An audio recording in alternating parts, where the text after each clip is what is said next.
हरिः ओम् आपादमौलिपर्यन्तं गुरूणामाकृतिं स्मरेत् तेन विघ्नाः प्रणश्यन्ति सिद्ध्यन्ति च मनोरथाः।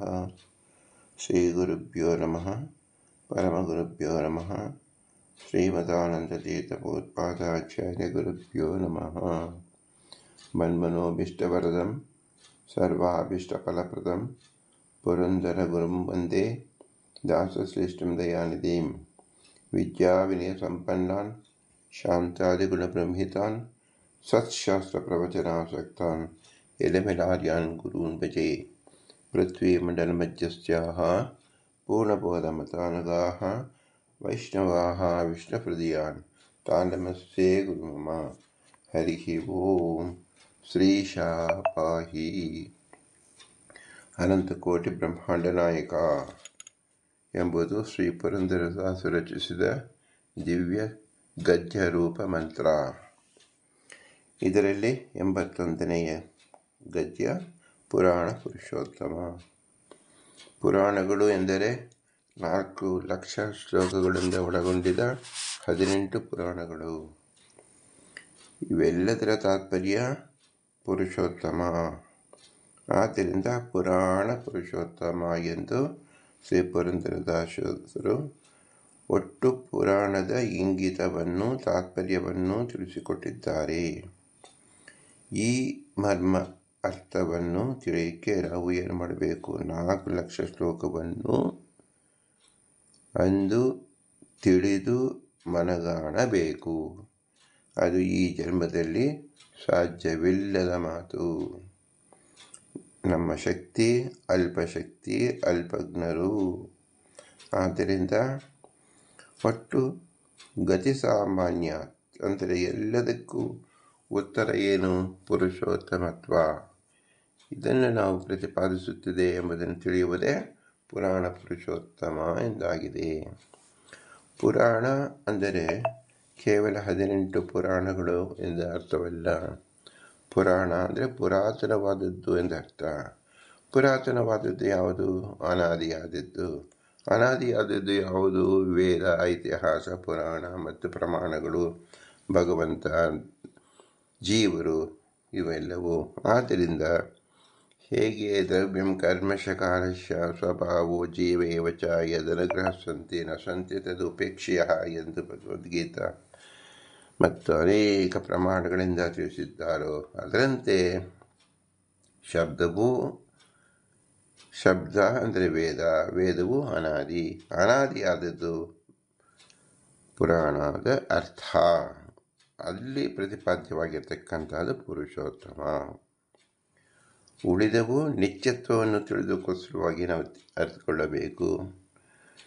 ಉಪೇಕ್ಷೆಯ ಮತ್ತು ಅಪೇಕ್ಷೆ ಮತ್ತು ಎಂಬತಕ್ಕಂಥದ್ದು ಭಗವಂತನ ಸ್ವಾಧೀನದಲ್ಲೇ ಇರತಕ್ಕಂಥದ್ರಿಂದ ಸದಾ ಉಪಲಬ್ಧಿ ಇರತಕ್ಕಂಥದ್ದು ಅಂತ ನಾವು ತಿಳಿಯಬೇಕು. ಅದು ಭಗವಂತನ ವಿಶೇಷಾಕಾರ. ಅದನ್ನು ತಿಳಿಯುವ ಪ್ರಯತ್ನವನ್ನು ನಾವು ಮಾಡುತ್ತಿದ್ದೇವೆ. ಅದು ಶ್ರೀ ಪುರಂದರದಾಸರ ವಿಶೇಷ ಅನುಗ್ರಹದಿಂದ ಪ್ರಾಪ್ತವಾಗಿದೆ. ಪ್ರಸ್ತುತ ಬ್ರಹ್ಮಾಂಡ ಪುರಾಣದ ಚಿಂತನೆ ಮಾಡುತ್ತಿದ್ದೆವು. ಬ್ರಹ್ಮಾಂಡ ಪುರಾಣದಲ್ಲಿ ಮುಂದಿನ ಶ್ಲೋಕ ಬೃಹತ್ ಭಾಷ್ಯ ಅಂದರೆ ಬೃಹದಾರಣ್ಯಕೋಪನಿಷತ್ ಭಾಷ್ಯದಿಂದ ಅದರ ವ್ಯಾಖ್ಯಾನ ರೂಪವಾಗಿ ಇರುವಂತಾಗಿದೆ ಎಂದು ಪುರಂದರದಾಸರು ತಿಳಿಸಿಕೊಟ್ಟಿದ್ದಾರೆ. ಅದನ್ನು ಶ್ರೀಮದಾನಂದ ತೀರ್ಥರು ಬೃಹದಾರಣ್ಯಕೋಪನಿಷತ್ ಭಾಷ್ಯವನ್ನು ಬರೆಯುವಾಗ ಈ ಬ್ರಹ್ಮಾಂಡ ಪುರಾಣದ ವಚನವನ್ನು ಉದಾಹರಿಸಿದ್ದಾರೆ. ಬೃಹದಾರಣ್ಯಕ ಉಪನಿಷತ್ ಅಂತ ನಾವು ಕೇಳಿದೊಡನೆ ಹೆಸರೇ ಹೇಳುವಂತೆ ಅದು ಬೃಹತ್ ಆಗಿರತಕ್ಕಂಥದ್ದು.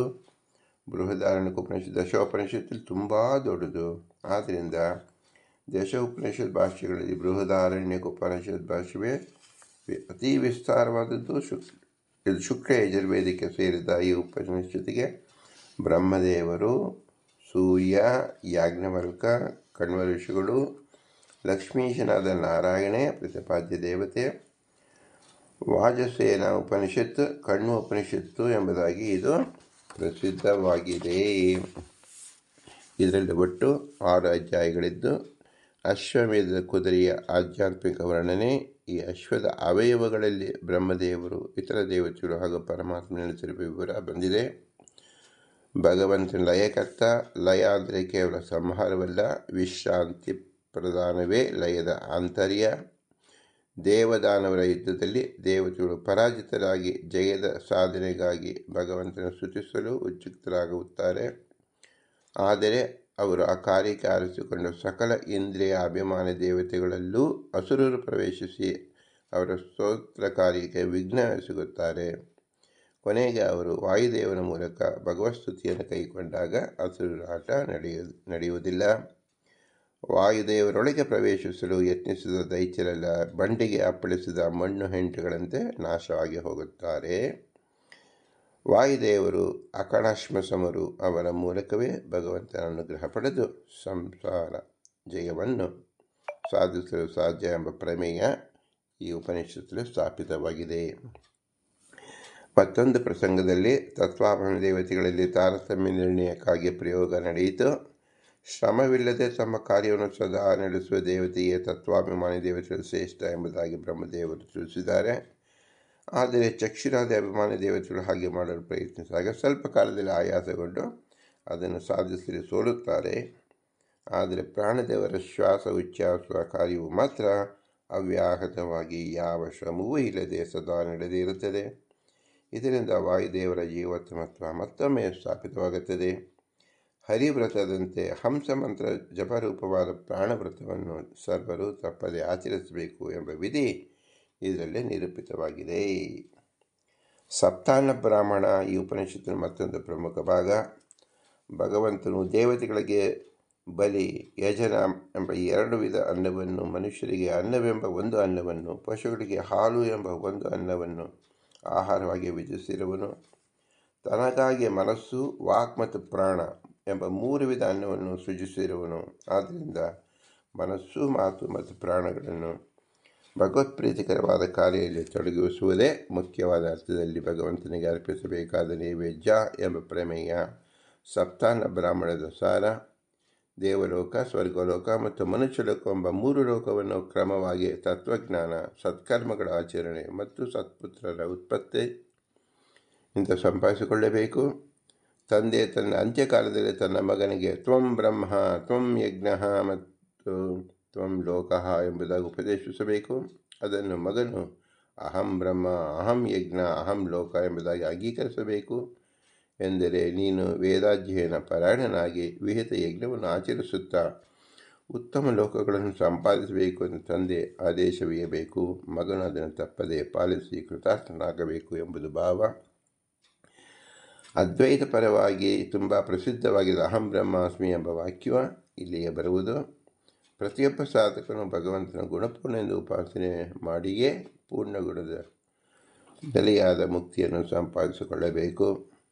ಭಗವಂತನು ಅಹಂ ಬ್ರಹ್ಮಾಸ್ಮಿ ಎಂಬುದಾಗಿ ತನ್ನನ್ನು ತಿಳಿದುಕೊಂಡಿರುವನು. ಉಪನಿಷತ್ತಿನ ಈ ಮಾತಿನಲ್ಲಿ ಅದ್ವೈತ ಪ್ರಸಕ್ತಿಯೇ ಇಲ್ಲ. ಭಗವಂತನು ತನ್ನನ್ನು ತಾನು ಅಹಂ ಬ್ರಹ್ಮಾಸ್ಮಿ ಎಂಬುದಾಗಿ ತಿಳಿದುಕೊಂಡನೆಂದು ಹೇಳಿದರೆ ಇತರರು ತನ್ನನ್ನು ಹಾಗೆ ತಿಳಿದುಕೊಳ್ಳಬೇಕೆಂದು ಹೇಗೆ ವಾಸ್ತವಾಗುತ್ತೆ? ನನ್ನ ಹೆಸರು ರಾಮ ಎಂದು ಹೇಳಿದಾಗ ಎಲ್ಲರ ಹೆಸರು ರಾಮ ಎಂದು ಹೇಳಲು ಹೇಗಾಗತ್ತೆ? ಅದರಂತೆ ಭಗವಂತ ನಾನು ಬ್ರಹ್ಮನಾಗಿದ್ದೇನೆ ಎಂಬುದು ಇತರರಿಗೆ ಅದು ಬೋಧಕವಲ್ಲ. ಅದು ಕೇವಲ ತಿಳುವಳಿಕೆಗೆ ಮಾತ್ರ ಅಂತ ತಿಳಿಬೇಕು. ಇತರರು ಅಹಂ ಬ್ರಹ್ಮಾಸ್ಮಿ ಎಂಬುದಾಗಿ ಉಪಾಸನೆ ಮಾಡಬೇಕು ಎಂದರೆ ಭಗವಂತನು ಅಹೇಯನು, ಪೂರ್ಣನು, ಸದಾ ಒಂದೇ ತೆರನಾಗಿರುವನು ಎಂಬುದಾಗಿ ಉಪಾಸನೆ ಮಾಡಿ ಕೃತಾರ್ಥರಾಗಬೇಕು ಎಂಬುದು ಇದರ ಸಂದೇಶ. ಎಂದರೆ ಇಲ್ಲಿ ಅಹಂ, ಬ್ರಹ್ಮ ಮತ್ತು ಅಸ್ಮಿ ಎಂಬ 3 ಪದಗಳು ಭಗವಂತನ ನಾಮಗಳೇ ಆಗಿದೆ ಎಂದು ಭಾವ. ಅದೇ ಪ್ರಸಂಗದಲ್ಲಿ ಮುಂದೆ ಬರುವ ಅಸ ಯೋ ಅನ್ಯಾಂ ದೇವತಾ ಉಪಾಸ್ಯೆ ಅನ್ಯೋ ಅಸೌ ಅನ್ಯೋ ಅಹಮಸ್ಮಿ ಅಸ್ಮಿ ಇತಿ ನ ಸ ವೇದ ಯಥಾ ಪಶು ಎಂಬ ಮಾತಿಗೂ ಪರಮಾತ್ಮನು ನಮ್ಮಿಂದ ಭಿನ್ನನಾಗಿರುವುದು ನಿಜ. ಆದರೆ ಅವನು ಸ್ವಾಮಿ ಮತ್ತು ನಾವು ಭೃತ್ಯರಾಗಿರುವುದರಿಂದ ನಮ್ಮಿಬ್ಬರಿಗೂ ಸಂಬಂಧ ಇರುವುದು ತಪ್ಪಿದ್ದಲ್ಲ. ಹಾಗೆ ತಿಳಿಯದೆ ನಮಗೂ ಅವನಿಗೂ ಯಾವುದೇ ಸಂಬಂಧ ಇಲ್ಲವೇ ಇಲ್ಲ ಎಂಬುದಾಗಿ ಭಾವಿಸುವುದು ಪಶುವೇ ಸರಿ. ಎಂದರೆ ಭಗವಂತನ ಪ್ರತಿಯೊಬ್ಬರು ನಮ್ಮ ಸ್ವಾಮಿ ಎಂಬುದಾಗಿ ಶ್ರದ್ಧಾಭಕ್ತಿಗಳಿಂದ ಆರಾಧಿಸಬೇಕು ಎಂದು ಭಾವ. ಶ್ರೀಮದಾಚಾರ್ಯರು ಈ ಪ್ರಸಂಗದಲ್ಲಿ ಅಭೇದ ಬೋಧಕವೆಂದು ಅದ್ವೈತಿಗಳು ಭಾವಿಸಿರುವ ಏಕಮೇವ ಅದ್ವಿತೀಯ ಬ್ರಹ್ಮ ತತ್ವಮಸಿ ನೇಹಾನಾಸ್ತಿ ಕಿಂಚನ ಮೊದಲಾದ ಸಕಲ ಶ್ರುತಿಗಳಿಗೂ ಭೇದದಲ್ಲಿ ಮಹಾತಾತ್ಪರ್ಯ ಎಂಬುದನ್ನು ವಿಶೇಷ ರೀತಿಯಲ್ಲಿ ಪ್ರತಿಪಾದಿಸಿರುವರು. ತನ್ನ ಬಳಿಗೆ ಬ್ರಹ್ಮ ವಿದ್ಯೆ ಉಪದೇಶ ನೀಡಲು ಕಾತುರಿಂದ ಬಂದ ಬಾಲಾಕಿ ಮುನಿಗೆ ಅಜಾತಶತ್ರು ಎಂಬ ರಾಜ ಕೇಳ್ತಾರೆ, ನಿಮಗೆ ತಿಳಿದಿರುವುದನ್ನು ಹೇಳಿ ಅಂತ ಹೇಳಿದಾಗ ಅವರು ಸೂರ್ಯಾದ ಸಕಲ ಅಧಿಷ್ಠಾನಗಳಲ್ಲಿ ಬರೆಯುವ ಭಗವಂತನನ್ನು ನಾನು ಬಲ್ಲೆ ಅಂತ ಹೇಳ್ತಾರೆ. ಅಜಾತಶತ್ರು ನಿಮಗೆ ಗೊತ್ತಿರುವುದು ಇಷ್ಟು ಮಾತ್ರ ತಾನೇ ಎಂದಾಗ ಅವರು ಹೌದು ಎಂಬುದಾಗಿ ಒಪ್ಪಿಕೊಂಡು ಅದಕ್ಕಿಂತಲೂ ಮಿಗಿಲಾದ ವಿಚಾರವನ್ನು ಅವನೆಂದು ತಿಳಿದುಕೊಳ್ಳಲು ಬಯಸುತ್ತಾರೆ. ಆಗ ಅಜಾತಶತ್ರು ಈ ರೀತಿಯಾಗಿ ಹೊರಗಿನ ಅಧಿಷ್ಠಾನಗಳಲ್ಲಿ ಮಾತ್ರವೇ ಭಗವಂತನ ಅರಿತರೆ ಸಾಲದು, ನಮ್ಮ ಹೃದಯ ಕಮಲದಲ್ಲಿ ಭಗವಂತನು ನೆಲೆಸಿರುವನೆಂದು ತಿಳಿದು ತಪ್ಪದೆ ಆರಾಧಿಸಲೇಬೇಕು ಎಂದು ಎಚ್ಚರಿಸುತ್ತಾರೆ. ಅದೇ ನಮ್ಮ ಬಿಂಬ ಉಪಾಸನೆಯಾಗಿದೆ. ಯಾಜ್ಞವಲ್ಕರು ತಮ್ಮ ಇಬ್ಬರ ಪತ್ನಿಯರಾದ ಮೈತ್ರೇಯ ಮತ್ತು ಕಾತ್ಯಾಯನಿಗೆ ತಮ್ಮ ಸಂಪತ್ತನ್ನೆಲ್ಲ ಹಂಚಿ ತಾವು ಸನ್ಯಾಸಗಳು ಉದ್ಯುಕ್ತರಾಗುತ್ತಾರೆ. ಕಾತ್ಯಾಯನಿ ಒಪ್ಪಿಕೊಳ್ಳುತ್ತಾಳೆ. ಮೈತ್ರೇಯಿ ಕೇಳ್ತಾಳೆ, ನೀವು ನೀಡುವ ಸಂಪತ್ತಿ ನಾನು ಮೋಕ್ಷವನ್ನು ಪಡೆಯಲು ಸಾಧ್ಯವಾ ಅಂತ. ಯಾಜ್ಞವಲ್ಕರು, ಕೇವಲ ಐಶ್ವರ್ಯದಿಂದ ಮುಕ್ತಿ ಎಂದಿಗೂ ಲಭಿಸದು. ಮೈತ್ರೇಯರು ಹೇಳ್ತಾರೆ, ಹಾಗಿದ್ದಲ್ಲಿ ಮುಕ್ತಿಗೆ ಸಾಧಕವಾದ ಇಂತಹ ಸಂಪತ್ತಿನಿಂದ ಏನು ಫಲ? ದಯವಿಟ್ಟು ನನಗೆ ಮೋಕ್ಷದ ಉಪಾಯವನ್ನು ಬೋಧಿಸಿ ಎಂದು ಪ್ರಾರ್ಥಿಸಿಕೊಳ್ಳುತ್ತಾಳೆ. ಯಾಜ್ಞವಲ್ಕರು ಅವರ ಆಸಕ್ತಿಯನ್ನು ಮೆಚ್ಚಿ ಪತ್ನಿ, ಪುತ್ರ, ಪತಿ, ಬಂಧು ಮೊದಲಾಗಿ ಪ್ರತಿಯೊಂದು ವಸ್ತು ಪ್ರಿಯವಾಗುವುದು ಭಗವಂತನ ಇಚ್ಛೆಯಿಂದಲೇ ಹೊರತು ಅವರವರ ಅಪೇಕ್ಷೆಯಿಂದ ಮಾತ್ರವಲ್ಲ.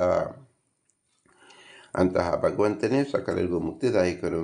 ಶ್ರವಣ, ಮನನ ಮತ್ತು ಜ್ಞಾನದಿಂದ ಅವನನ್ನು ಸಾಕ್ಷಾತ್ಕಾರ ಮಾಡಿಕೊಂಡಾಗಲೇ ಮುಕ್ತಿಯು ಲಭಿಸುವುದು ಎಂಬುದಾಗಿ ಉಪದೇಶಿಸಿ ಮುಕ್ತಿಯ ಸ್ವರೂಪವನ್ನು ವಿವರಿಸುತ್ತಾ ನ ಪ್ರೇತ್ಯ ಸಜ್ಞ ಅಸ್ತಿ ಎನ್ನುತ್ತಾರೆ. ಅದಕ್ಕೆ ಮುಕ್ತಿಗೆ ಹೋದವರಿಗೆ ಜ್ಞಾನ ಇರುವುದಿಲ್ಲ ಎಂಬ ಅಭಿಪ್ರಾಯ ಇರುವಂತೆ ತೋರುವುದರಿಂದ ಸೃಷ್ಟೀಕರಣಕ್ಕಾಗಿ ಮೈತ್ರೇಯರು ಕೇಳಿಕೊಳ್ಳುತ್ತಾಳೆ. ಆಚಾರ್ಯರು ಯಾಜ್ಞವಲ್ಕರ ಭಾವವನ್ನು ವಿವರಿಸುತ್ತಾ ಮುಕ್ತಿಯಲ್ಲಿ ನಿರ್ಮಲವಾದ ಸ್ವರೂಪಭೂತ ಜ್ಞಾನವು ಇದ್ದೇ ಇರುತ್ತದೆ, ಆದರೆ ಅಲ್ಲಿ ಇಲ್ಲಿಯಂತೆ ಇಂದ್ರಿಯಜನ್ಯವಾದ ವೃತ್ತಿಜ್ಞಾನ ಇರುವುದಿಲ್ಲ ಎಂಬುದಾಗಿ ಮುಕ್ತಿಗೆ ತೆರಳಿದವರ ಬಗ್ಗೆ ಸಂಸಾರಿಗಳಿಗೆ ಯಾವ ಪರಿಜ್ಞಾನವೂ ಇರುವುದಿಲ್ಲ ಎಂಬುದಾಗಿ ಉತ್ತರಿಸುತ್ತಾರೆ ಎಂದು ಭಾಷ್ಯದಲ್ಲಿ ವಿವರಿಸಿದ್ದಾರೆ.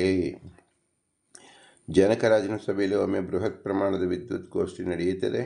ಜನಕರಾಜನು, ನಿಮ್ಮಲ್ಲಿ ಶ್ರೇಷ್ಠ ಬ್ರಹ್ಮಜ್ಞಾನಿಗಳು ಯಾರೋ ಅವರಿಗೆ ನಾನು 1,000 ಗೋಗಳನ್ನು ತೆಗೆದುಕೊಳ್ಳಬಹುದು ಎನ್ನುತ್ತಾರೆ. ಹಾಗೆ ತೆಗೆದುಕೊಳ್ಳಲು ಇತರರು ಯಾರು ಮುಂದಾಗದಿದ್ದಾಗ ಯಾಜ್ಞವಲ್ಕರು ಅವುಗಳನ್ನು ಸ್ವೀಕರಿಸಲು ಸಿದ್ಧರಾಗುತ್ತಾರೆ. ಇತರರು ಅದನ್ನು ಪ್ರತಿಭಟಿಸಿದಾಗ ಯಾಜ್ಞವಲ್ಕರು ತಾವು ಬ್ರಹ್ಮಜ್ಞಾನಿಗಳನ್ನು ನಿರೂಪಿಸಲು ಸಿದ್ಧರಾಗುತ್ತಾರೆ. ಅಶ್ವಲ, ಕಹೋಲ, ಉಷಸ್ಸಿ, ಚಾಕ್ರಾಯಣ ಮುಂತಾದ ವಿದ್ವಾಂಸರು ಅನೇಕ ಥರವಾದ ಪ್ರಶ್ನೆಗಳ ಮುಂದಿಟ್ಟಾಗ ಯಾಜ್ಞವಲ್ಕರು ಅವೆಲ್ಲಗಳಿಗೂ ಸಮರ್ಪಕವಾಗಿ ಉತ್ತರ ನೀಡುತ್ತಾರೆ. ತಮ್ಮ ಪತ್ನಿ ಗಾರ್ಗೆಯ ಕೇಳಿದ ಪ್ರಶ್ನೆಗೂ ಸೂಕ್ತ ಉತ್ತರ ನೀಡುತ್ತಾರೆ. ಕೊನೆಗೆ ಯಾಜ್ಞವಲ್ಕರು ಬ್ರಹ್ಮಜ್ಞಾನಿಗಳೆಂದು ಎಲ್ಲರೂ ಒಪ್ಪಿಕೊಳ್ಳುತ್ತಾರೆ.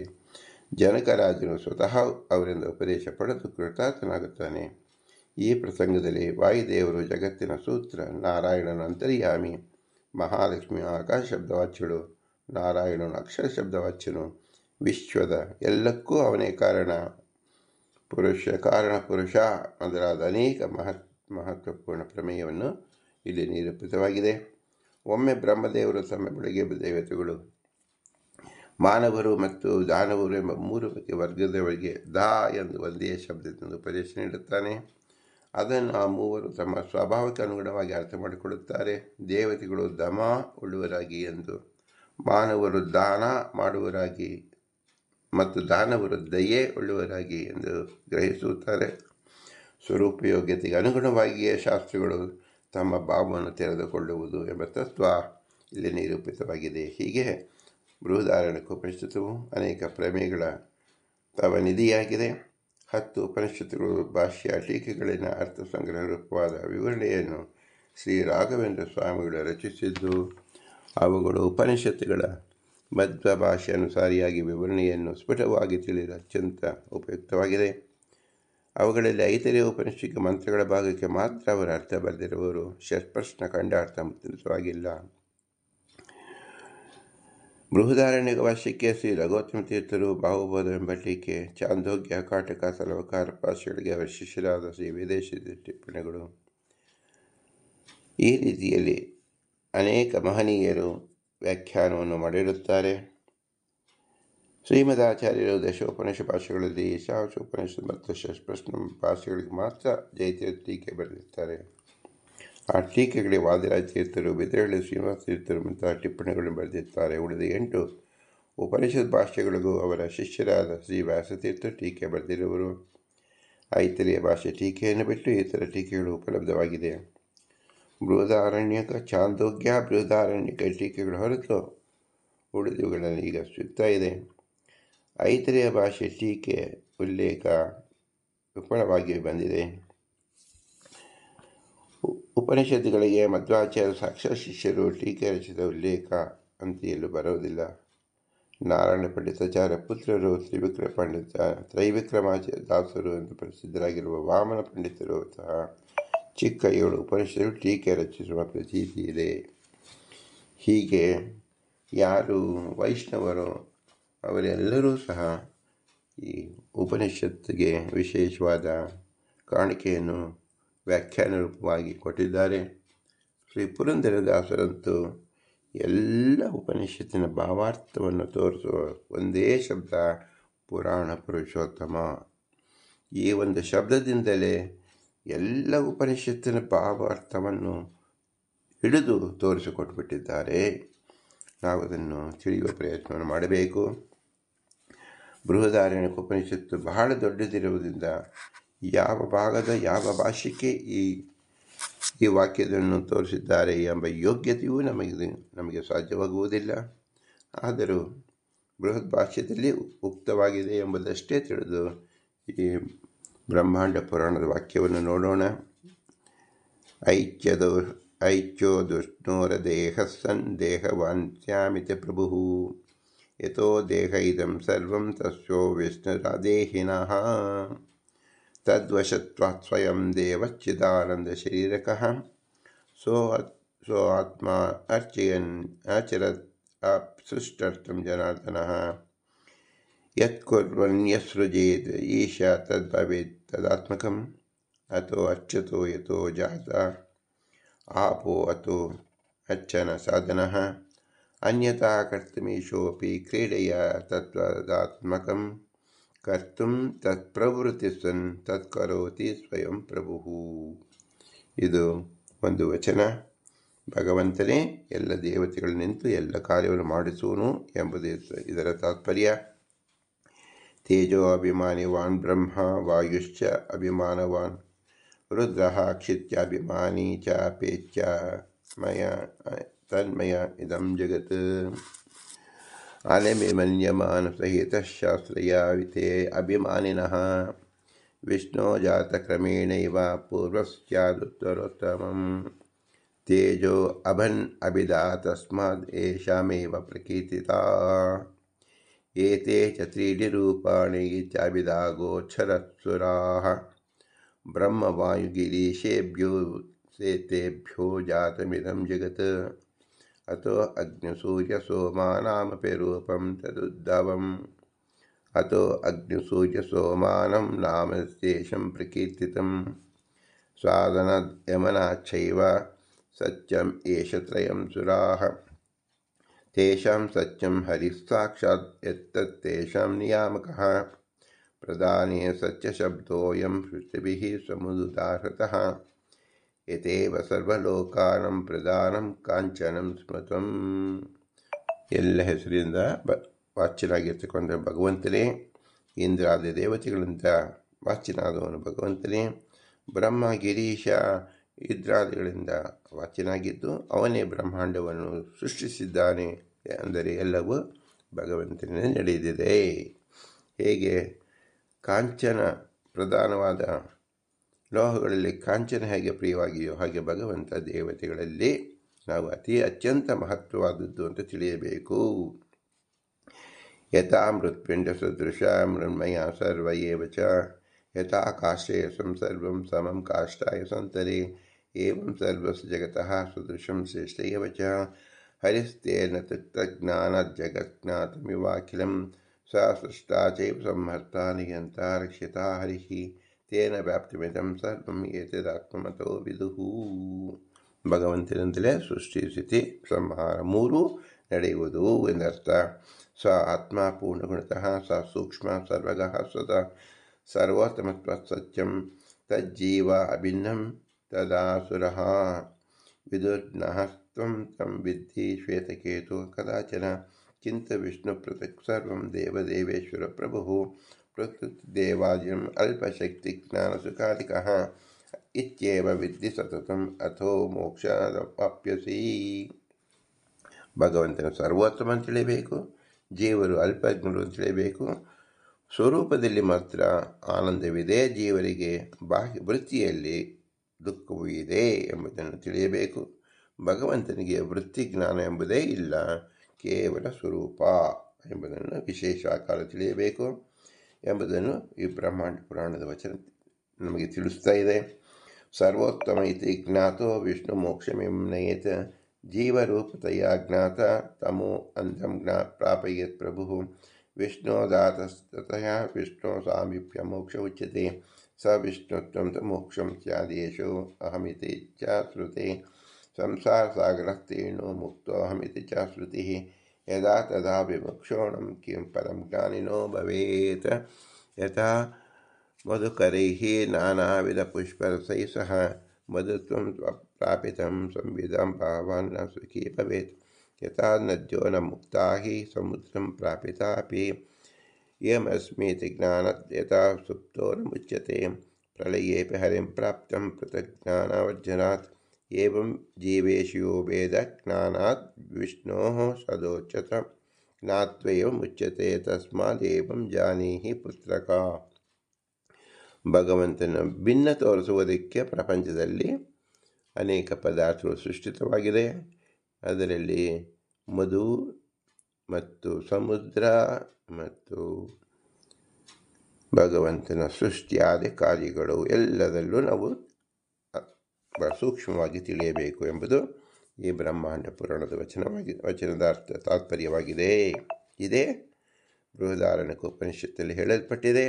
ಅದು ಬ್ರಹ್ಮಾಂಡ ಪುರಾಣದಲ್ಲಿ ವ್ಯಾಖ್ಯಾನ ರೂಪದಲ್ಲಿ ಇರುವಂತಾಗಿದೆ. ಭೇದೇನ ದರ್ಶನಾತ್ ವಾಪಿ ಭೇದಾಭೇದನ ದರ್ಶನಾತ್ ವಿಷ್ಣು ಗುಣಾನಂ ರೂಪಾಣಂ ತದಂಗಾನಂ ಮುಖಾದಿನಾಂ ತಥಾ ದರ್ಶನ ಕಾಲಾತ್ತು ಕ್ಷಿಪ್ರಮೇವ ತಮೋ ವ್ರಜೇತ್. ಯಾರು ಭಗವಂತನಲ್ಲೇ ಭೇದವನ್ನು ನೋಡುತ್ತಾರೋ ಅಥವಾ ಭೇದಾಭೇದವನ್ನು ನೋಡುತ್ತಾರೋ ಅದು ಬಹಳ ಅನಿಷ್ಟವಾದದ್ದು. ಅವರಿಗೆ ಅತ್ಯಂತ ಘೋರ ಸಮವಾದ ಸದಾಕಾಲ ದುಃಖ ದರ್ಶನದಲ್ಲೇ ಇರತಕ್ಕಂಥ ತಮಸ್ಸನ್ನು ಕುರಿತು ಪ್ರಯಾಣ ಮಾಡುತ್ತಾರೆ, ಅಂದರೆ ಅಂಧಂ ತಮಕ್ಕೆ ಹೋಗುತ್ತಾರೆ ಎಂದರ್ಥ.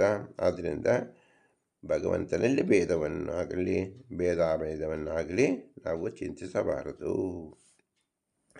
ಹೇಗೆ ಮಾಡಬೇಕಂದರೆ ವಿಷ್ಣು ಸರ್ವೋತ್ತಮತ್ವಸ್ಯ ಜ್ಞಾನಾರ್ಥಂ ಶಾಸ್ತ್ರಮಿಷ್ಯಸೆ ಅತತ್ಸಾಧಕಂ ಶಾಸ್ತ್ರಂ ದುಃಶಾಸ್ತ್ರಂ ತದ್ವಿರೋಧಯತ್. ವಿಷ್ಣು ಸರ್ವೋತ್ತಮತ್ವವನ್ನೇ ಹೇಳೋಕ್ಕೋಸ್ಕರವಾಗಿ ಶಾಸ್ತ್ರ ಇದೆ, ಅದನ್ನು ವಿರುದ್ಧವಾಗಿ ತಿಳಿಯುವುದಕ್ಕೆ ದುಃಶಾಸ್ತ್ರ ಅಂತ ಹೆಸರು.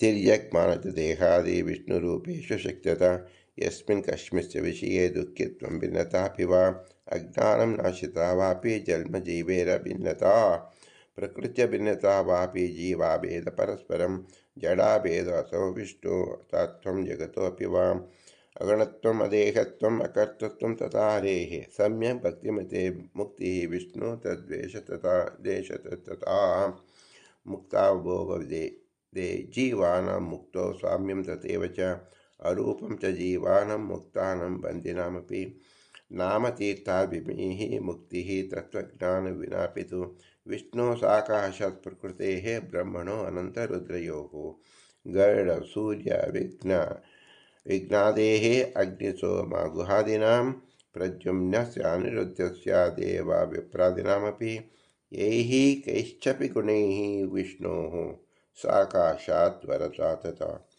ಯದಾ ಕದಾಪಿ ಯತ್ರೈವ ವರಶಾಪಾದೇನಪಿ ವಾ ತಪಸಾ ವಾಪ್ಯ ಯೇ ವಾ ಯೋಗಜ್ಞಾನಾದಿನಾಪಿ ವಾ ಸಾಮ್ಯಂ ವಾ ವಿಷ್ಣು ಅಧೀನತ್ವಾನ ಅನ್ಯತೇಷಾಂ ಸ್ಥಿತಿಕೃತಿಃ ಅಸಂಸಾರಿತ್ವಮೇಷಂ ಚ ಅಪಿ ಯೇಷಾಮೀಶ್ವರತಾಪಿ ವಾ ವಿನಾ ವಿಷ್ಣುಪ್ರಸಾದೇನ ಮುಕ್ತಿರೇಷಂ ಸಕಾಶತಃ. ಎಲ್ಲರಲ್ಲೂ ನಾವು ಭೇದವನ್ನೇ ನೋಡಬೇಕು, ಭಗವಂತನಲ್ಲಿ ಮಾತ್ರ ಭೇದವನ್ನು ನೋಡಬೇಕು ಎಂಬುದು ತತ್ವಜ್ಞ. ಅದಕ್ಕಾಗಿ ಪಂಚಭೇದ ಎಂಬುದು ಸ್ಥಾಪಿತವಾಗಿದೆ. ಪಂಚಭೇದ ವಿವರಣೆ ಈ ಬ್ರಹ್ಮಾಂಡ ಪುರಾಣ ವಿಶೇಷವಾಗಿ ತಿಳಿಸುತ್ತಿದೆ. ಪಂಚಭೇದದಿಂದ ಮತ್ತು ನವವಿಧ ಭಕ್ತಿಯನ್ನು, ನವವಿಧ ದ್ವೇಷವನ್ನು ಸಹ ಇಲ್ಲಿ ವಿವರವಾಗಿ ತಿಳಿಸಿದ್ದೆ. ನವವಿಧ ಭಕ್ತಿ, ನವವಿಧ ದ್ವೇಷದ ಅರಿವಿನಿಂದಲೇ ವಿಷ್ಣುವಿನ ಪ್ರಸಾದ ದೊರೆಯುವುದು, ಅದೇ ಮುಕ್ತಿಗೆ ಮುಖ್ಯ ಕಾರಣ ಎಂಬುದಾಗಿ ಈ ಬ್ರಹ್ಮಾಂಡ ಪುರಾಣ ನಮಗೆ ತಿಳಿಸ್ಕೊಡ್ತಾ ಇದೆ. ವಿಷ್ಣು ಪ್ರಸಾದೇನ ಮುಕ್ತಿರೇಶಂ ಸಕಾಶಾತ್ ವಿಷ್ಣು ಪ್ರಯೋಜನವಾಪ್ತಿ ವಿಷ್ಣು ದೋಷ ಕಶ್ಚನ ವಿಷ್ಣು ಸರ್ವೇಷು ರೂಪೇಷು ಸಂಪೂರ್ಣ ಗುಣಹೀನತಾ ಭೇದೋ ವಾ ವಿಷ್ಣುರೂಪೇಷು ವಿಶೇಷೋ ವಾ ಗುಣೇಶು ಚ ಶ್ರೀಯಃ ಸಕಾಶಾಧಿಕ್ಯಂ ಬ್ರಹ್ಮಾದೇಹ ಸಾಮ್ಯಮೇವ ಬ್ರಹ್ಮವಾಯು ಅನಂತರಸ್ಯ ರುದ್ರಸ್ಯ ಗರುಡಸ್ಯ ಚ ತೈಪೇಶ್ಚ ವೈ ಇಂದ್ರ ಸೂರ್ಯ ದೇವಿ ಭೂಪಾದೀನಂ ತತಃ ಬದ್ಧಾನಂ ಮುಕ್ತಿಗಾನಂ ವಾ ದೈತ್ಯಾನಂ ಮೋಕ್ಷೇವ ಚ ಸರ್ವಂ ಮೋಹಾರ್ಥಮುದ್ದಿಷ್ಟಂ ದೇವೇಶು ಹರಿಣಾಪಿ ವಾ ಬ್ರಹ್ಮಣಾ ವಾತ ರುದ್ರೇಣ ದೇವಶ್ಚ ಮುನಿಭಿಸ್ತಥಾ ಯಥಾ ಸುರಾಣಂ ಸುಜ್ಞಾನಿ ತಾತ್ಪರ್ಯಂ ಸರ್ವದಾ ಶ್ರುತೇಃ ತಥಾ ದುಜ್ಞಾನ ಜನನೆ ತಾತ್ಪರ್ಯಂ ಅಸುರೇಷು ಚ ಏವಮೇವ ಚ ದೇವಾನಾಂ ವಿಷ್ಣು ಬ್ರಹ್ಮಾದೀನಾಮಪಿ ವಿಷ್ಣು ಸರ್ವಗುಣೈಃ ಪೂರ್ತಿಃ ಅಪಿ ಮಸ್ತ್ಯಾದಿರೂಪಿಣಃ ಅಜೇಯತ್ವಮಭೇದತ್ವಂ ಅಚ್ಛೇದತ್ವಂ ಚ ಸರ್ವಶಃ ಸರ್ವಾವತಾರರೂಪಾಣಮಪಿ ಚಿತ್ಸುಖರೂಪತಾ ಶ್ರೀಬ್ರಹ್ಮರುದ್ರಾಧಿಕ್ಯಂ ಸರ್ವೇಶತ್ವಂ ಸ್ವತಂತ್ರತಾ ಸರ್ವಶಕ್ತಿ ತತ್ಪ್ರಸಾದಾತ್ ಅನ್ಯೋ ಮುಕ್ತ ಬ್ರಹ್ಮಾದೀನಾಮಪಿ ತದ್ಭಕ್ತೈವ ವಿಮೋಕ್ತಸ್ಯ ಭೇದೋ ಜೀವೇಶಯೋರಪಿ ಶ್ರೀಬ್ರಹ್ಮರುದ್ರ ಶಕ್ರಾದೇಃ ಕ್ರಮೇಣೈವ ನಿಜಃ ಗುಣಾಃ ಸರ್ವದೋಷ ವ್ಯಪೇತತ್ವಂ ವಿಷ್ಣೋಃ ಸರ್ವತ್ರ ಸರ್ವದಾ. ಇದು ಮಹಾ ತಾತ್ಪರ್ಯ. ಮಹಾ ಪಂಚಭೇದ ತಾರತಮ್ಯದ ದ್ಯೋತಕವನ್ನು ಯಾವ ಜೀವರು ಮುಕ್ತಿಗೆ ಪ್ರಾಪ್ತರಾಗ್ತಾರೆ, ಅವರ ಗುಣ ಎಷ್ಟರ ಮಟ್ಟಿಗೆ ಎಂಬುದು ವಿಶೇಷವಾಗಿ ವರ್ಣನೆಯಾಗಿದೆ. ಏತತ್ಸರ್ವಂ ಸರ್ವವೇದೈಃ ವೇದೈಃ ಅವಗತ ದೇವತಾಗಣೈಃ ಋಷಿಭಿಃ ಕ್ಷತ್ರಿಯಾದ್ಯೈಶ್ಚ ಸಮ್ಯಕ್ ತಾತ್ಪರ್ಯತಾ ಸದಾ ಉಕ್ತಂ ಸರ್ವೇಷು ಶಾಸ್ತ್ರೇಷು ತಸ್ಮಾತ್ ಗ್ರಾಹ್ಯಂ ಬಭೂಷಿಭಿಃ. ಇದೇ ಸರ್ವ ವೇದಾರ್ಥ ಸರ್ವಶಾಸ್ತ್ರಾರ್ಥದ ಮುಖ್ಯ ಪ್ರಮೇಯ ಎಂದು ತಿಳಿಸ್ತಾ ಇದೆ. ಆದ್ದರಿಂದ ಇದನ್ನು ಎಲ್ಲ ಸಾಧಕರು ಚೆನ್ನಾಗಿ ತಿಳಿಯಬೇಕು ಎಂದು ವೇದವ್ಯಾಸರು ಬ್ರಹ್ಮಾಂಡ ಪುರಾಣದಲ್ಲಿ ಒಂದು ಪ್ರತಿಜ್ಞೆಯನ್ನು ಮಾಡ್ತಾ ಇದ್ದಾರೆ. ಇದಂ ಸತ್ಯಂ ಸತ್ಯಂ ನ ಸಂಶಯಃ ಕೋಟಿಭಿಃ ಶಪಥೈಶ್ಚಾಪಿ ನಿರ್ಣೀತಂ ದೇವತಾಗಣೈಃ ಅನಾದಿಕಾಲತಶ್ಚಾಯಂ ಶಾಸ್ತ್ರಾರ್ಥೋ ನಾನ್ಯತ್ ಕ್ವಚಿತ್ ಪುನಶ್ಚನಂತಕಾಲೇನ ಏಷ ಏವ ನ ಸಂಶಯಃ ಜ್ಞಾತವಸ್ತೇಷ ಏವಾರ್ಥಂ ಸರ್ವದೇವ ಬಭೂಷಿಭಿಃ ಏವಂ ತು ಸ್ತ್ರೀಯಾ ಬುದ್ಧ್ಯ ಜ್ಞಾತ್ವಾ ಯಾತ್ಯತ ತತ್ಪರಂ ಏವಂ ತೇ ಹಂಸರೂಪೇಣ ವಿಷ್ಣುನಾ ದೇವತಾಗಣಾಃ ಬ್ರಹ್ಮಾಜ್ಯ ಬೋಧಿತಃ ಸರ್ವೇ ತಥಾ ಜ್ಞಾತುಂ ಪರಂ ಗತಾಃ. ಸಾಕ್ಷಾತ್ ವಿಷ್ಣು ಹಂಸರೂಪಂ ಮುಕ್ತೇವಂ ತು ದಿವಾಕುಸಂ ವಾಸುದೇವಾಖ್ಯರೂಪೇಣ ತೇನ ಸರ್ವಹೃದಯ ಸ್ಥಿತಃ ಸಂಕರ್ಷಣಾಖ್ಯರೂಪೇಣ ವಿವೇಶಾನಂತಮೇವ ಚ ತಂ ಜಾಯತೆ ಸದಾನಂದ ತಸ್ಮಾನ್ಮುಕ್ತಿಪ್ರದೇಶಯ ಪ್ರದ್ಯುಮ್ನಾಖ್ಯೇನ ರೂಪೇಣ ಕಾಮಮೇವ ವಿವೇಶ ಸಹ ಹಂಸತ್ವಜ್ಞಾನತೋ ಮುಕ್ತಿಂ ಕಾಮ ಇಚ್ಛತೆ ಸರ್ವದಾ ಅನಿರುದ್ಧಾಖ್ಯರೂಪೇಣ ಅನಿರುದ್ಧಂ ವಿವೇಶ ಹಂಸತ್ವಜ್ಞಾನತೋ ಮುಕ್ತಿ ಮುನಿ ಅನಿರುದ್ಧ ತಥೈತ ಇಚ್ಛತಿ. ಈ ವಾಕ್ಯದಿಂದ ದೇವತೆಗಳು ಹೇಗೆ ಉಪಾಸನೆ ಮಾಡಿ ಮೋಕ್ಷವನ್ನು ಪಡೆಯುತ್ತಾರೆ ಎಂಬುದನ್ನು, ಯಾವ ರೂಪದಿಂದ ಭಗವಂತ ಯಾವ ಜೀವರಲ್ಲಿ ಇರುತ್ತಾನೆ, ದೇವತೆಗಳಿರುತ್ತಾನೆ, ಏನು ಫಲವನ್ನು ಕೊಡುತ್ತಾನೆ ಎಂಬುದು ವಿಶೇಷವಾಗಿ ಬ್ರಹ್ಮಾಂಡ ಪುರಾಣದಲ್ಲಿ ವಿಶೇಷವಾಗಿ ಉದಾಹರಿಸಿದ್ದಾರೆ. ಇದು ಸರ್ವಶಾಸ್ತ್ರಾರ್ಥ ನಿರ್ಣಯವಾಗಿದೆ. ಇದನ್ನೇ ಪುರಾಣ ಪುರುಷೋತ್ತಮ ಎಂಬುದಾಗಿ ಶ್ರೀ ಪುರಂದರದಾಸರು ಉದಾಹರಿಸಿರುವುದು. ಇನ್ನು ಮುಂದಿನ ವಚನವನ್ನು ನೋಡೋಣ. ಬೃಹತ್ವತ್ವಾತ್ ಸರ್ವವರ್ಣಾನಾಂ ಬ್ರಾಹ್ಮಣಾನಾಂ ಪರಿಕೀರ್ತಿತಃ क्षतत्राण क्षत्रियत्वात् त्रिशूनत्वाद् विशस्रुतः ऊनवाची च वित्शब्दः शुभे दत्ते त्रिभियतः रमते स ततः शूद्र स ब्राह्मणाभिमानवान् ब्रह्माग्निना सह अस्ते देवेष्वेत नरेश च ब्राह्मणेन सह अस्ते ब्रह्मा शुभचतुर्मुखाः क्षत्रजात्याभिमानी तु पवनो देवराजभिः सुपर्णशेषरुद्रादिः मानुषेषु च राजभिः वैश्यजात्याभिमानी च नासिक्यो वायुरुजितः वस्वादिभिः सह वैस्तं देवेष्वेत नरेश च ವಿಡ್ಭಿಃ ಶೂದ್ರಾಭಿಮಾನಿ ಚ ನಿರತಿ ದೇವತಾಸು ಚ. ಪ್ರತಿಯೊಂದು ವರ್ಣಗಳಿಗೆ ದೇವತೆಗಳು ಸಹ ಅಭಿಮಾನಿಗಳಾಗಿದ್ದಾರೆ ಎಂಬ ವಿಶೇಷ ಚಿಂತನೆ ಇಲ್ಲಿ ನಡೆದಿದೆ.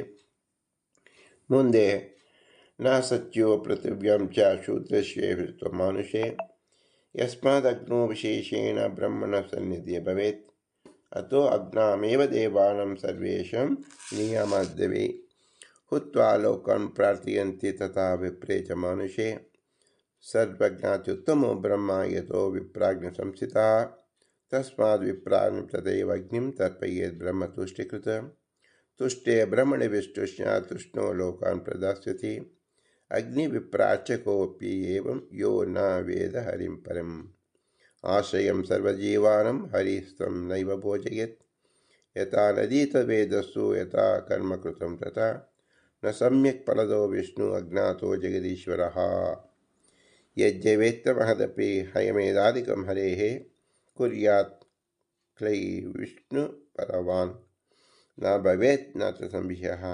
ಆಪ್ತಕಾಮದಾತ್ಮೇತಿ ಯೋ ವಿಷ್ಣು ಸಮದೀರಿತಃ ಸರ್ವಾಶ್ರಯಮುಪಾಸೀತ ತಮೇವ ಪುರುಷಂ ಸುಧಿಃ. ವಿಷ್ಣುಃ ಸರ್ವಾಶ್ರಯಃ ಇತಿ ಸದೋಪಾಸ್ಯೈ ಆತ್ಮವಾನ್ ಕ್ಷೀಯಂತೆ ನಾಸ್ತಿ ಕರ್ಮಾಣಿ ಶುಭಾನ್ಯೇವ ಕದಾಚನ ಉಪಾಸನ ಬಲಾನ್ ಮುಕ್ತೋ ಭೋಗಾನ್ ಕರ್ಮಫಲಾನ್ ಸದಾ ಭುಂಕ್ತೆ ವಿಷ್ಣು ಸಮೀಪಸ್ಥ ಸರ್ವದೋಷ ವಿವರ್ಜಿತಃ. ವಿಷ್ಣುವಿನ ಉಪಾಸನ ಕರ್ಮವನ್ನು ಇಲ್ಲಿ ತಿಳಿಸಿಕೊಡ್ತಾ ಇದ್ದಾರೆ. ವಿಷ್ಣು ಸರ್ವಾಶ್ರಯ, ಎಲ್ಲರಿಗೂ ವಿಷ್ಣುವಿನ ಆಶ್ರಯವಾಗಿದ್ದಾನೆ ಮತ್ತು ಸದಾ ಉಪಾಸ್ತಿ ಅವನನ್ನೇ ಆತ್ಮ ಎಂದು ಉಪಾಸನೆ ಮಾಡಬೇಕು ಎಂದು ವಿಶೇಷವಾಗಿ ಹೇಳಿ ಸರ್ವಾಶ್ರಯ ಉಪಾಸಿತ ತಮೇವ ಪುರುಷಂ ಸುಧಿಹಿ, ಯಾವ ಜ್ಞಾನಿಗಳು ಅವನನ್ನೇ ಪುರಾಣ ಪುರುಷೋತ್ತಮ ಎಂದು ತಿಳಿಯುತ್ತಾರೆ ಎಂಬ ಇಂಗಿತವನ್ನು ಇಲ್ಲಿ ತಿಳಿಸಿದ್ದಾರೆ. ಮುಂದಿನ ವಚನದಲ್ಲಿ ಪರಾಶರ್ಯೋ ಜಾತಕರ್ತ್ಯಂ ಪರಾಶರ ಸುತೌಭೌ ವಿಪ್ರಾಯಾದಮೇವ ಭಾರ್ಯಾಯಾಂ ತೃತೀಯಂ ಕೃಷ್ಣಯೇವ ಚ. ಇದು ಪರಾಶರ ವಚನವನ್ನು ತಿಳಿಸಿಕೊಡುತ್ತಾರೆ. ಎಲ್ಲ ಋಷಿಗಳ ಹೆಸರು ಸಹ ಭಗವಂತನದೇ ಆಗಿದೆ. ಅವರು ಧ್ಯಾನ ಮಾಡತಕ್ಕಂಥ ತತ್ವವು ಸಹ ಭಗವಂತನೇ ಆಗಿದ್ದಾನೆ. ಪಿಬಂತ ಅಖಿಲಾನ್ ಭೋಗಾನ್ ನಿತ್ಯಶ್ಚಕ್ರವರ್ತಿನಃ ಮುಕ್ತೇಷಾಂ ವಾಯುಸುತಶ್ಚಕ್ರೋ ನಾಮ ಪಾಶಯಃ ಮುಕ್ತಸ್ಯ ಮುಕ್ತಸ್ಯೋ ಮರುದ್ಗಂಧರ್ವ ನಾಮವಾನ್ ಸುತೋ ವಾಯುಸು ಸುಖಾನ್ ಮೌಕ್ತ ನಾಮಾಂತರಿಕ್ಷಿಕಃ ಮರುತಾಮೈಕ ಏವ ಏಸ ಅಂತರಿಕ್ಷಸ್ಯ ವಾಯುಜಃ ತತ್ಸುಖಾನಂ ಚ ಮುಕ್ತಾನಂ ಆನಂದಾಸ್ತೂರ್ಯರೂಪಕಃ ಸೌರಾಣಂ ಚಾಪಿ ಮುಕ್ತಾನಂ ಆನಂದಶ್ಚಂದ್ರರೂಪಕಃ ಆಹ್ಲಾದಶ್ಚಂದ್ರನಾಮಃ ದೇವೋ ಅಸೌ ಅನಿರುದ್ಧಕಃ ಸೇವ ಚಂದ್ರಮಾವಿಶ್ಯಾಸಿ ತನ್ನಾಮಕೋ ಅಪಿ. ಸಾ ಚಂದ್ರನಲ್ಲಿ ಆಹ್ಲಾದವನ್ನು ಉಂಟು ಮಾಡೋದಕ್ಕೆ ಏನು ಕಾರಣ ಅಂದರೆ ಆನಂದ ನಾಮನಾಗಿ ಭಗವಂತನಿದ್ದಾನೆ ಎಂದರ್ಥ. ಅನಿರುದ್ಧ ಸುಖಾನಂ ಚ ಮುಕ್ತಾನಂದ ಮುಕ್ತಾನಾಮೀಂದ್ರಾಶಯ ನಕ್ಷತ್ರನಾಮಾನೇಂದ್ರೋ ನೈವಾನ್ಯ ಕ್ಷತ್ರಿಯೋ ಸಿಹಿ ವಿದ್ಯತೆ ತ್ರಿಷು ಲೋಕೇಶು ಬ್ರಹ್ಮಹದ್ಯಸ್ತು ಊರ್ಧ್ವಲೋಕಗಃ ಆನಂದಾನಂ ತಥೈವ ಇಂದ್ರಾಣಾಂ ಮುಕ್ತಾನಂ ದೇವಾಶ್ರಯಃ ದೇವಾ ಇತಿ ಲಿಂಗನಾಮಸ್ಯ ಲಿಂಗಾತ್ಮ ರುದ್ರ ಉಚ್ಯತೆ. ಇಂದ್ರಾಶಯಃ ಶಿವಸ್ಯಾಪಿ ಸುಖಾನಂ ಮುಕ್ತಿಗಾಮಿನಂ ಶಿವೋ ಹಿ ಈಶ್ವರನಾಮ ಸ್ಯಾತ್ ತತ್ಪರಂ ಅಮ್ಯತ್ ಸರಸ್ವತಿ. ಇಂದ್ರ ಇತ್ಯುಕ್ತ ತತ್ಸುಖಾನಂ ಬ್ರಹ್ಮಾದಿ ಮುಕ್ತಿಗಾಮಿನಂ ತತ್ಸುಖಾನಂ ಪರಬ್ರಹ್ಮ ಮುಕ್ತಿಗಾನಂ ಪರಾಶ್ರಯಃ. ಏವಮೇವ ತು ಸಂಸಾರೇ ಬಿಂಬತ್ವಾದುತ್ತರೋತ್ತರಮಂ ಸ ಪರಬ್ರಹ್ಮಣಃ ಕಚ್ಚಿದಾಶ್ರಯಃ ಸ್ವಾಶ್ರಯಃ ಯತಃ ತಸ್ಯ ಆಶ್ರಯೋ ಅಸ್ತಿ ವೇತ್ಯೇವಂ ಪೃಚ್ಛತೋ ಅಪಿ ಶಿರಸ್ಸದಾ ಭಿದ್ಯತೆ ಪರ್ವತೈರಂಧೈಃ ತಮಸ್ಸಿಂಚತಿ ದೇವತೈಃ ತಸ್ಮಾತ್ ಬ್ರಹ್ಮ ಪರಂ ನಿತ್ಯಂ ಜ್ಞೇಯಂ ಪೂರ್ಣಮನಾಶ್ರಯಂ. ಎಲ್ಲರಿಗೂ ಭಗವಂತನ ಆಶ್ರಯ. ಭಗವಂತ ಮಾತ್ರ ತನಗೆ ತಾನೇ ಆಶ್ರಯ. ಆದ್ದರಿಂದ ಅವನನ್ನು ಪುರಾಣ ಪುರುಷೋತ್ತಮ ಸ್ವಾಶ್ರಯ ಎಂದು ಕರೆಯುತ್ತಾರೆ ಎಂಬುದನ್ನು ಹೇಳಿದ್ದಾರೆ. ಮುಂದಿನ ವಚನದಲ್ಲಿ ಪುನರುಕ್ತಿ ಶಬ್ದದೋಷ ನ್ಯೂನಾಧಿಕ್ಯಂ ತಥಾ ನ ಜಿಗೀಷಕತಾಯಂ ಚು ಕಾರಣಂ ಸ್ಯಾತ್ ಪರಾಜಯೇ ಕ್ವಚಿದ್ ಅಧಿಕಾಸ್ಯಾಪಿ ಸ್ಖಲನಂ ಸ್ಕಂದವಿಜಿತಃ ತತ್ವನಿರ್ಣಯ ವಿಲಂಬ್ಯೋ ವಾ ಮುಹೂರ್ತತಃ ವಿದ್ಯಾ ದೌರ್ಬಲ್ಯ ಹೇತು ಸ್ಯಾತ್ ತಸ್ಮಿನ್ ಪರಾಜಯಃ.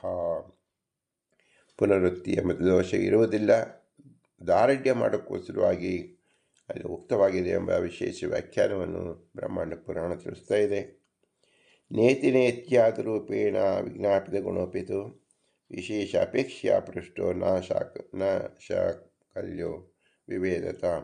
ನೇತಿ ಎಂಬ ಶಬ್ದವೂ ಸಹ ಇಲ್ಲ ಎಂಬುದು ಯಾಕೆ ಹೇಳ್ತಾ ಇದ್ದಾರೆ ಅಂದರೆ, ಶಬ್ದದಿಂದ ತಿಳಿಸಿಕೊಡ್ತಕ್ಕಂಥದ್ದಕ್ಕೆ ಸಾಧ್ಯವಿಲ್ಲ ಎಂಬುದು ಅರ್ಥವೇ ಹೊರತು ಶೂನ್ಯ ಎಂಬುದು ಅರ್ಥವಲ್ಲ. ಆದ್ದರಿಂದ ಭಗವಂತನನ್ನು ತಿಳಿಯಬೇಕಾದರೆ ಪ್ರತಿ ಅಕ್ಷರವೂ ಸಹ ಅನಂತ ಅರ್ಥದ ಗರ್ಭಿತವಾಗಿದೆ ಎಂದು ಪುರಾಣ ತಿಳಿಸ್ಕೊಡ್ತಾ ಇದೆ.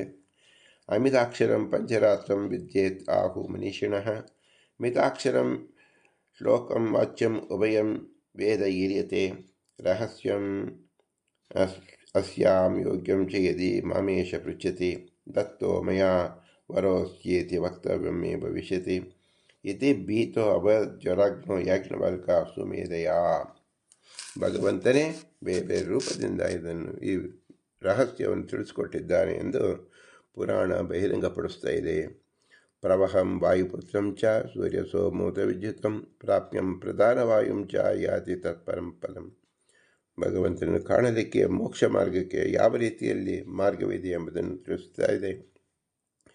ವಿಷ್ಣುರುಕ್ತಃ ಸರ್ವವೇದ ಮಂತ್ರೇಷು ವಿಶೇಷತಃ ಆರಣ್ಯಕೆ ವಿಶೇಷೇಣ ನೈವಾನ್ಯತ್ ಕಿಂಚಿದುಚ್ಯತೆ ಕರ್ಮಾರ್ಥಂ ತು ಬ್ರಾಹ್ಮಣಂ ಸ್ಯಾದ್ ಅಮುಖ್ಯಾರ್ಥಂ ವಿವಕ್ಷ್ಯಃ ಮುಖ್ಯತೋ ವಿಷ್ಣುರೇವೇಕಃ ಬ್ರಹ್ಮಣೇಷು ಕಥ್ಯತೆ ಅರಣ್ಯಕೇಶು ತೇ ವಿಷ್ಣು ನೈವಾನ್ಯತ್ ಕಿಂಚಿದುಚ್ಯತೆ ಸೂತ್ರಾತ್ಮ ಉಚ್ಯತೆ ವಿಷ್ಣೋಃ ತದ್ವಶಿತ್ವಂ ವಿತ್ತಯೇ ಕುತ್ರಚಿತ್ ತದುಪಾಸ್ಯಶ್ಚ ತಸ್ಯಾಧ್ಯಾತ್ಮತಃ ತಸ್ಮಿನ್ ವಿಷ್ಣೋಃ ಉಪಾಸ್ಯರ್ಥಂ ನಾನ್ಯತಾ ಕಿಂಚಿದುಚ್ಯತೆ. ಭಗವಂತನನ್ನೇ ಪ್ರತಿಯೊಂದಕ್ಕೂ ನಾವು ಉಪಾಸನೆ ಮಾಡಬೇಕೇ ಹೊರತು ಬೇರೆ ಏನನ್ನೂ ಉಪಾಸನೆ ಮಾಡಬಾರದು ಅಂತ ಚಾಂದೋಗ್ಯ ಭಾಷ್ಯ ಇದನ್ನು ಪುಷ್ಟಿ ಕೊಡಿಸ್ತಾ ಇದೆ. ಅಂದ ಅರ್ಥ ಏನಂದರೆ, ಮುಖ್ಯ ಪ್ರಮೇಯನಾಗಿ ಭಗವಂತನನ್ನೇ ತಿಳಿಯಬೇಕು ಎಂಬುದಾಗಿ ಬೃಹದಾರಣ್ಯಕೋಪನಿಷತ್ತು ನಂತರ ಚಾಂದೋಗ್ಯ ಉಪನಿಷತ್ತು ಸಹ ತಿಳಿಸ್ತಾ ಇದೆ. ತೇಜೋಭಿಮಾನಿ ಲಕ್ಷ್ಮೀ ಪ್ರಾಣಸ್ಯ ಅಭಿಮಾನಿ ಅನ್ನಾಭಿಮಾನಿ ರುದ್ರಶ್ಯ ತಿಸ್ರಥ ದೇವತಾ ಪರಃ ಮಹತ್ತಾತ್ಪರ್ಯತಃ ವಿಷ್ಣು ಉತ್ಕರ್ಷಯ ಅವಾಂತರತಃ ಅನ್ಯತ್ರ ಸರ್ವಾಖ್ಯಾನಂ ಯುಕ್ತೇನ ಚ ವಿಶೇಷತಃ. ಇದೆಲ್ಲವೂ ಸಹ ಚಾಂದೋಗ್ಯ ಭಾಷೆದ ವಿಶೇಷವಾದ ಉಕ್ತಿಗಳಾಗಿದೆ. ಅದರಲ್ಲಿ ಬ್ರಹ್ಮಾಂಡ ಪುರಾಣದ ಉಕ್ತಿ ನಾವು ನೋಡ್ತಾ ಇದ್ದೇವೆ.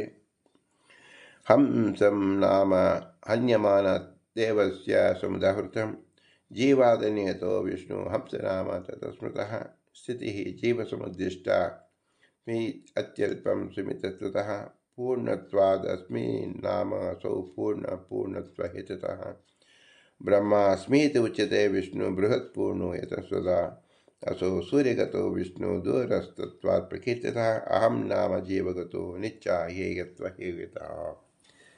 ಅಹಂ ಎಂಬತಕ್ಕಂಥ ಶಬ್ದವು ಭಗವಂತನಿಂದೇ.